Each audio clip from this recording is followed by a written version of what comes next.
अस्सलामु अलैकुम।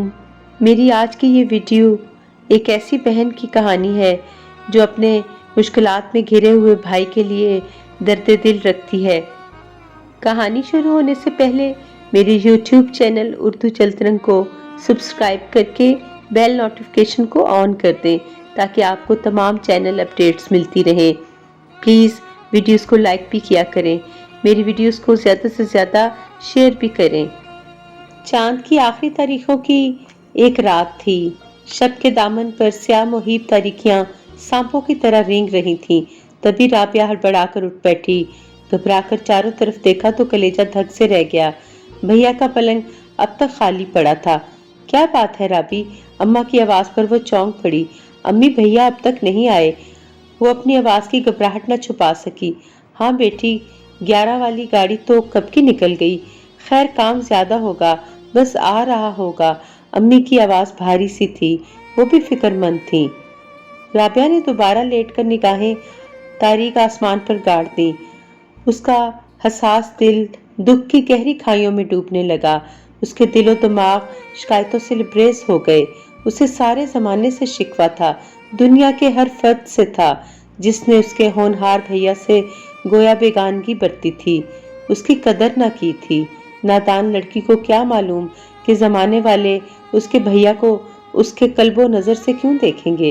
वो सोचने लगी, कुछ अरसा पहले तक नदीम भाई किस कदर शरीर, मनचले और खुदसर हुआ करते थे। हर रोज कोई न कोई शरारत। मगर अब वो तड़प उठी, आंखें आंसुओं से भर आईं। अब वो किस कदर संजीदा और खामोश खामोश से रहने लगे थे। बाज़ औक़ात राबिया सारा सारा दिन सारे घर में मुंह छुपा छुपा कर रोती फिरती। उसका दिल जमाने और जमाने वालों के बजाय अपनी तकदीर और तकदीर बनाने वाले से शाकी होने लगा। उसका जी चाहता वक्त और हालात के इस खौफनाक चक्कर को जड़ से फना करके अपने भैया की शरीर मुस्कुराहटें और मासूम कह के वापस दिला दे। दिमाग हालात से फरार होकर शाहराए हयात के रंगीन और खुशगवार दौर में पनाह तलाश करने लगता। गुजरे हुए दिल फरेब और दिलकश जमाने का अक्स उसे अपनी पुरसकून आगोश में ले लेता और वो उसकी घनेरी और ठंडी सुकून बख्श छांव में पहुंचकर आंखें मूंद लेती, जैसे थकन से चूर चूर हो गई हो। जहां नदीम भाई की शोख मुस्कुराहटें रोशन चांद और झिलमिलाते सितारों की तरह बिखरी रहती थीं, रफ्ता रफ्ता भैया जमाने के तलखो शीरी माओ साल फैलांगता 3-4 साल के कमसन और भोले भाले नदीम का रूप धार लेता। नन्ना नदीम, जिसकी 5 अदद बड़ी बहनें हर वक्त उस पर निसार रहती, उसकी आंखों में आने वाला एक आंसू माँ बाप के दिलों का जख्म बन जाता, जिसकी मजमूम मुस्कुराहट घर भर की फिजा मजमूम कर देती। और इसी तरह एक मुस्कुराहट से पूरे घर के दरो दीवार जगमगा उठते थे और घर का हर मकीन भी मुस्कुराने पर मजबूर हो जाया करता था। उन दिनों उन पर वक्त मेहरबान था।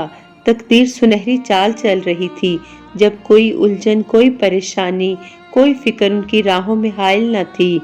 नन्ना नदीम सबके दिलों की धड़कन और होंठों की हंसी था। वो जब मुट्ठियों में पैसे यानी सिक्के लिए आंगन भर में मट्टी खोद कर दबाता, फिर कहता, अब्बू जी, अब पैसों के बहुत से बड़े बड़े दरख्त उगेंगे। घर के सब छोटे बड़े खिलखिलाकर हंस पड़ते। उसका ये मशगला उसके समझदार होने तक चलता रहा। वो दिन रात अपने पैसों की क्यारियों में पानी डालता, निहायत ही जोशो खरोश से उनकी निगरानी करता। देखने वाले उसकी सरगर्मियों पर मुस्कुरा देते। अच्छे वक्तों का सरसब्ज दरख्त उन पर फरहत बख्श ठंडी और घनेरी छांव निछावर कर रहा था।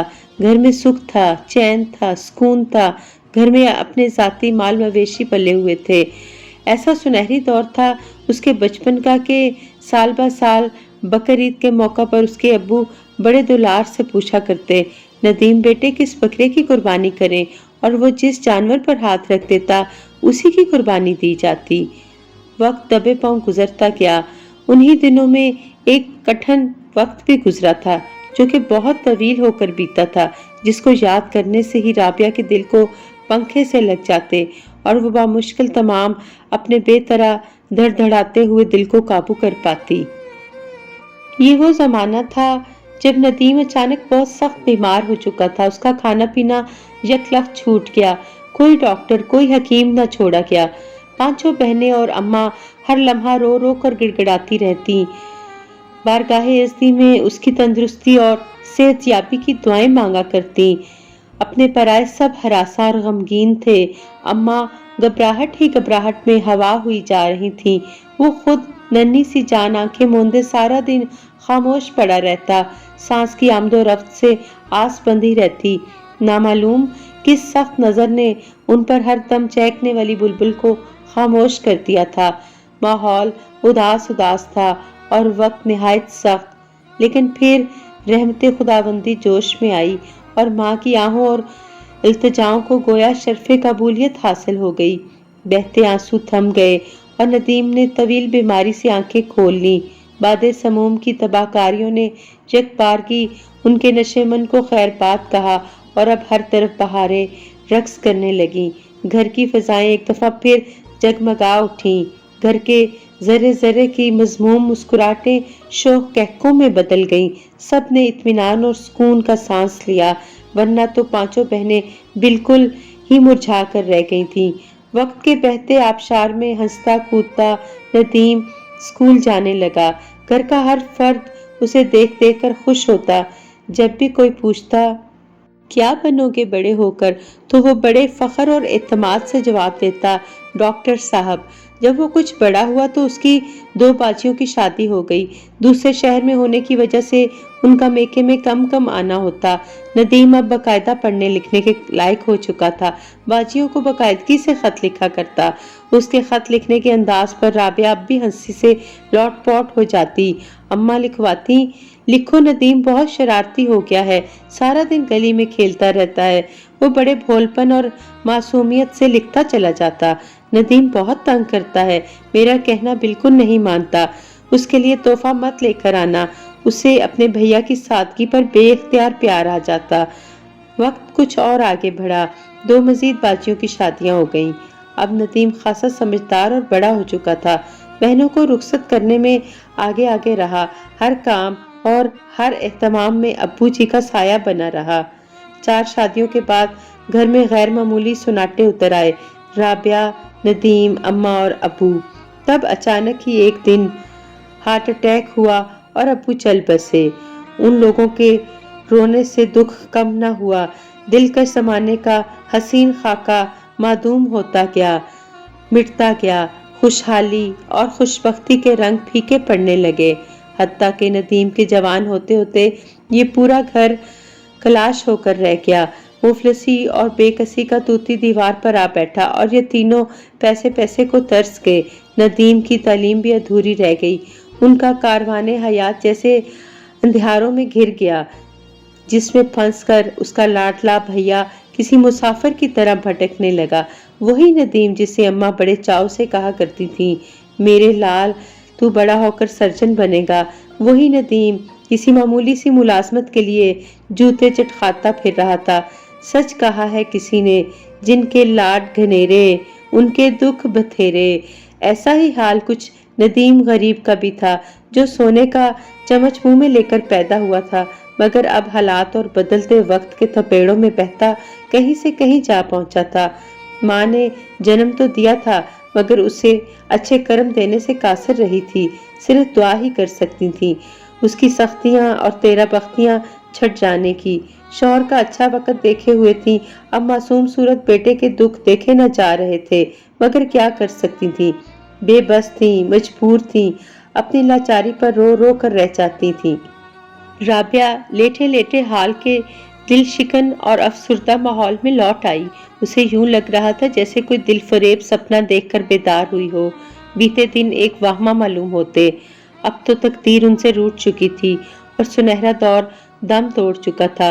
तेज चिलचिलाती धूप सरों पर चुभ रही थी। सस्ता और अच्छा जमाना होने के बावजूद नदीम अब तक कोई गवर्नमेंट जॉब तलाश करने में नाकाम रहा था। सिर्फ इंटर पास तो था।